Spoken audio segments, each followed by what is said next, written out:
Hey everybody, it's me, Lila again. We are moving on to the auspicious entry for January 31st of 2020, considering that tomorrow is the Super Bowl. I think the girl who was having the best birthday party ever, her party's over. Everybody's going home with iridescent swag bags. I'm still jealous. Um, so yeah, January 31st, 2020. We're having a Super Bowl party. Tim's putting it together. There's going to be hot dogs and he trails off as he packs up his rubbish from cleaning last night. Another symptom of narcissistic personality disorder is usurping the efforts of others and making them theirs and at least giving themselves undue credit towards it. We are not having a Super Bowl party. Tim is having a Super Bowl party and we are invited. He has told me about it at this point 4 times. One of those times he said to me, you can make something for that, some brownies or cookies or something. Like, remember that any other time I've said, hey, I'm going to bake something, he's been like, how? Why, thank you. I'm so glad that I get to make something for you to take to the party you have been invited to. Now, insofar as this is a job, no harm, no foul, as my quote unquote boss, he has instructed me to bake something for him to take to the party, which is something that he cannot do for himself. The issue is that this is not what he understands, I fear, right? So it's like I don't know why he thinks he needs to like manipulate me into making something for him to take to the party. It's because he's completely dedicated to the idea that we're friends and he did me a favor and not like I was hired to be your live-in help. You could just be like, make me something to take to the party. It's somewhat poetic justice to be in a position where your boss, who has problems with bossing people around, thinks that you're friends when you know that he's your boss, and all of the time in which he has ordered you to do something stands as evidence of that fact. I moved in not because we were friends, I moved in because he offered me a job. You can help me out around the house a bit. Since my stroke, my right hand doesn't work so good. Sure, I knew he didn't quite comprehend what was going on in that moment per se. What I mean is that he certainly needs help, something that became much more clear after the fact, of course. But that in the moment in which he used it to snooker me into moving in with him, he was not then, nor probably now, insightful about this aspect of his situation. But like I've mentioned before, it seems to me to be the case that if he was like 60 years old and receiving disability, that he's otherwise physically capable of doing things, his disability has to be psychological, right? There's not really a whole lot left. Either that or he knows a guy who knows a guy, right? And I mean, but I get like there is kind of a lot of fraud within the disability situation, but I'm telling like I can see this was probably something that people had known about him for a long time. And he just thought that he was doing a good job of keeping it covered up. In yet other words, he thought that he was providing me slash us with a plausible alibi, but he was actually accurately describing the situation that I was entering into. Insofar as gang stalking and people thinking their life has been orchestrated by the government has become a thing, it was touched on in a recent episode of Criminal Minds. Which at the time when I was writing this, it was recent. It's now been 5 years, so obviously, but it was one of the ones in the very end. I think it was like Emily Prentice's neighbor or something thought that he was being gang. So I don't know, it was something weird. But yeah, anyway. And if you Google it, like there's been articles about it in the New York Times and stuff. It's actually kind of an interesting concept. But yeah, anyway, I personally like to describe the sense I have as such. It seems as though someone guided him through this process. A little coaching from a doctor or maybe someone in housing suggested or insisted that he find himself a live in caregiver, and he took their advice without being fully aware of the gravity of the issue at hand, nor how to properly approach it. See, like the problem with that hypothesis, though, is those people would have also have had to have known that the reason he needed help was because he had a psychological disability. So how are you going to suggest to somebody that they do something knowing full well that they're not psychologically capable of handling the task themselves without being weird about it? Anyway, I have further evidence of this based on something that he himself told me later. I think it was the summer of 2018. Yeah, that's probably right, because it would have been a catalyst for starting my journal in August of that year. He had allegedly been doing research regarding the legal case of statewide interest to the public. According to him, the judge kept asking him, in chambers no less, to continue working on the project. He didn't want to, so he asked his doctor to write a note for the court relieving him of this stressful volunteer, I know, right, duty due to his health problems. I guess like since I haven't really been cagey about anything, he was talking about the 30-meter telescope controversy here in Hawaii about building the telescope on the Big Island, and that apparently like his research and things that he was talking about had been deemed so important that judges were inviting him to chambers to, I mean, it's like I said, like when I was in the situation, I feel like the gravity of how fucking ridiculous he was didn't really hit the same as it does now.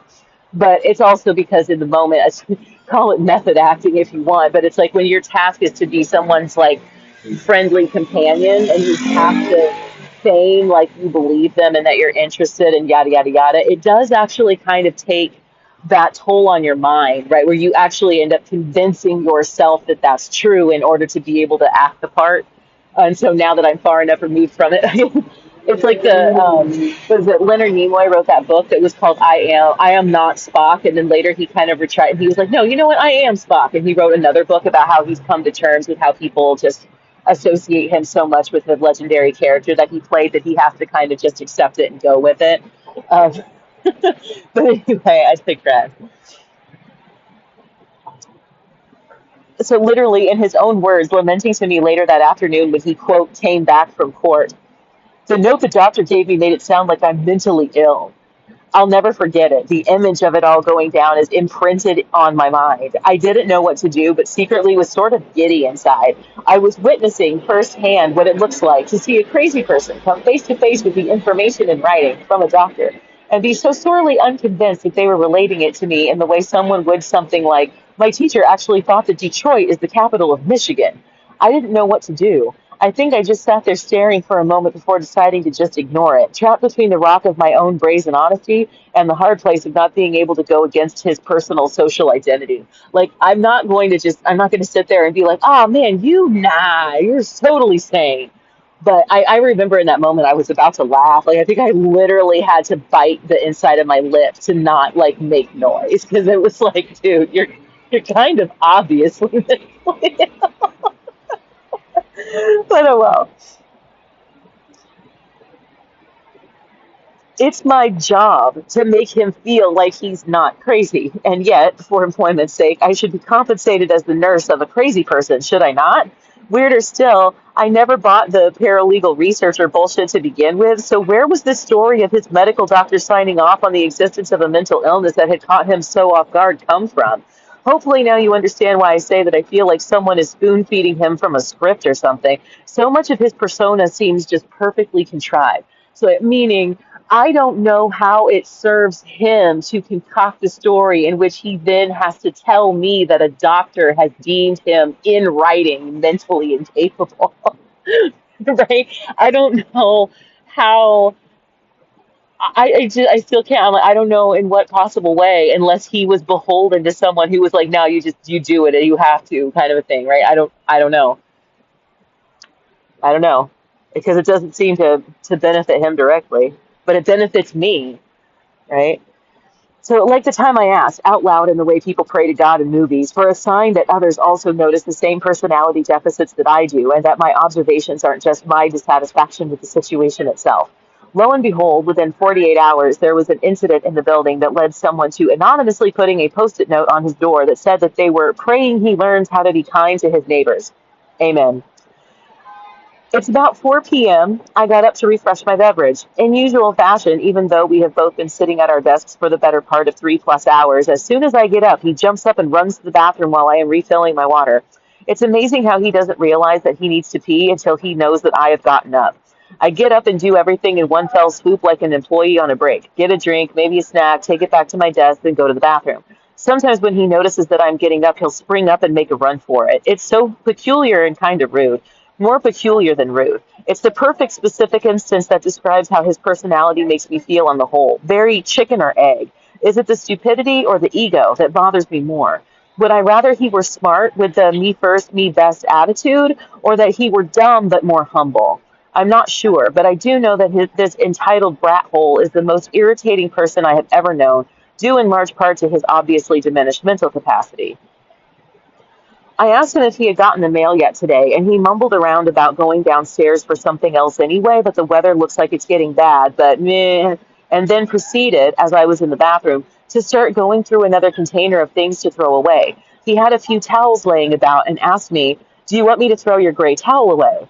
Some information about this question. The gray towel was purchased new some short while after I moved in here, so it's about 3.5 years old. I only use it sparingly, such as like when I shave my legs. Otherwise, it's just decorative. The tag is still attached. The seams aren't coming apart. It isn't tattered. There's literally nothing about it that would warrant thinking that I would want to throw it away. That being said, why is he even thinking about whether I would want to throw it away? No.